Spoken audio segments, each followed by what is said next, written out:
ನಿಮ್ಮಲ್ಲಿ ಯಾರಿಗೆಲ್ಲ ಈ ಮಳೆಗಾಲದಲ್ಲಿ ಬಿಸಿ ಬಿಸಿ ಜೋಳ ತಿನ್ನೋದು ಅಂದರೆ ಇಷ್ಟ? ನಮಗೆ ಗೊತ್ತು, ನಿಮ್ಮಲ್ಲಿ ಹೆಚ್ಚಿನವರು ನಮಗಿಷ್ಟ ಅಂತಲೇ ಹೇಳ್ತೀರಾ ಅಂತ. ಇನ್ನೂ ಕೆಲವ್ರಿಗೆ ಮಳೆಗಾಲ ಅಂದರೆ ಜೋಳ ತಿನ್ನಬೇಕು, ಜೋಳ ತಿಂದಿಲ್ಲ ಅಂದರೆ ಮಳೆಗಾಲ ಇನ್ಕಂಪ್ಲೀಟ್ ಅನ್ನುವಂತಹ ಭಾವನೆ.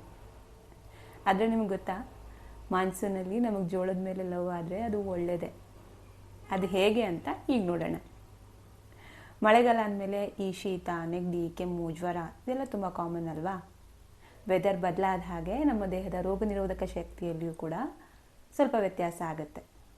ಅಂಥ ಸಂದರ್ಭದಲ್ಲಿ ಜೋಳದಲ್ಲಿರುವಂತಹ ಆ್ಯಂಟಿ ಆಕ್ಸಿಡೆಂಟ್ಗಳು, ಅದರಲ್ಲೂ ಮುಖ್ಯವಾಗಿ ವಿಟಮಿನ್ ಸಿ, ಬೀಟಾ ಕೆರೋಟಿನ್ ಅಂತಹ ಆ್ಯಂಟಿ ಆಕ್ಸಿಡೆಂಟ್ಗಳು ನಮ್ಮ ದೇಹದ ಪ್ರತಿರಕ್ಷಣಾ ವ್ಯವಸ್ಥೆಯನ್ನು ಬಲಪಡಿಸುತ್ತೆ, ನಮ್ಮ ಇಮ್ಯುನಿಟಿನ ಬೂಸ್ಟ್ ಮಾಡುತ್ತೆ. ಇನ್ನು ಎರಡನೇದಾಗಿ, ಜೋಳದಲ್ಲಿ ನಾರಿನಂಶ ಅಂದರೆ ಫೈಬರ್ ಕಂಟೆಂಟ್ ತುಂಬ ಚೆನ್ನಾಗಿರುತ್ತೆ. ಮಳೆಗಾಲದಲ್ಲಿ ಹೆಚ್ಚಿನವರ ನೀರಿನ ಸೇವನೆ ಕಡಿಮೆ, ಹಾಗೆಯೇ ಆ್ಯಕ್ಟಿವಿಟಿ ಕೂಡ ಕಡಿಮೆ ಆಗುತ್ತೆ. ಅಂಥ ಸಮಯದಲ್ಲಿ ಕಾನ್ಸ್ಟಿಪೇಷನ್, ಮಲಬದ್ಧತೆ ಅಂತ ಏನು ಹೇಳ್ತೀವಿ, ಅದು ಉಂಟಾಗುವಂತಹ ಸಾಧ್ಯತೆ ತುಸು ಹೆಚ್ಚು. ಅಂಥವ್ರಿಗೆ ಈ ಜೋಳದಲ್ಲಿರುವಂತಹ ನೀರಿನಾಂಶ ಹಾಗೆಯೇ ನಾರಿನಾಂಶ ಅವರ ಮಲಬದ್ಧತೆಯಂತಹ ಸಾಮಾನ್ಯ ಜೀರ್ಣಕಾರಿ ಸಮಸ್ಯೆಗಳನ್ನು ತಡೆಗಟ್ಟುವಲ್ಲಿ ಸಹಕಾರಿ. ಇನ್ನು ಮೂರನೇದಾಗಿ, ಜೋಳ ಒಂಥರ ಕಂಫರ್ಟ್ ಫುಡ್ಡೇ. ಮಳೆಗಾಲದಲ್ಲಿ ಆ ತಂಪಾದ ವಾತಾವರಣದಲ್ಲಿ, ಚಳಿಯಲ್ಲಿ ಏನಾದರೂ ಬೆಚ್ಚಗಿರುವಂತಹ ಬಿಸಿ ಬಿಸಿಯಾದ ಸ್ನ್ಯಾಕ್ಸ್ ತಿನ್ನಬೇಕು ಅಂತ ಎಲ್ರಿಗೂ ಆಸೆ ಆಗುತ್ತೆ.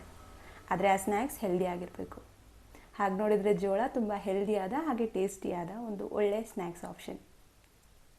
ಇಷ್ಟು ಮಾತ್ರ ಅಲ್ಲ, ಜೋಳದಲ್ಲಿರುವಂತಹ ಕೆಲವೊಂದು ಆ್ಯಂಟಿ ಆಕ್ಸಿಡೆಂಟ್ಗಳು, ಮುಖ್ಯವಾಗಿ ಲ್ಯೂಟಿನ್ ಮತ್ತು ಜಿಯಾಜಾಂತಿನ್ ಅನ್ನುವಂತಹ ಆ್ಯಂಟಿ ಆಕ್ಸಿಡೆಂಟ್ಗಳು ನಮ್ಮ ಕಣ್ಣಿನ ಆರೋಗ್ಯಕ್ಕೆ ತುಂಬಾ ಒಳ್ಳೆಯದು. ಹಾಗೆಯೇ ಜೋಳದಲ್ಲಿರುವಂತಹ ನಾರಿನಂಶ ನಮ್ಮ ಹೃದಯದ ಆರೋಗ್ಯಕ್ಕೂ ತುಂಬ ಒಳ್ಳೆಯದು. ಸೊ ಇನ್ಯಾಕೆ ತಡ, ಈ ಮಳೆಗಾಲದಲ್ಲಿ ಯಾರೆಲ್ಲ ಜೋಳ ತಿಂದಿದ್ದೀರೋ ಇನ್ನೊಂದ್ಸಲ ಹೋಗ್ತೀನಿ, ಯಾರೆಲ್ಲ ಇದುವರೆಗೂ ಜೋಳ ತಿಂದಿಲ್ವೋ ಈಗ ಹೋಗ್ತೀನಿ. ಆದರೆ ನೆನಪಿಡಿ, ಮಿತವಾಗಿ ಸೇವನೆ ಮಾಡಿ, ಯಾಕಂದರೆ ಅತಿಯಾದರೆ ಯಾವುದೂ ಕೂಡ ಒಳ್ಳೆಯದಲ್ಲ.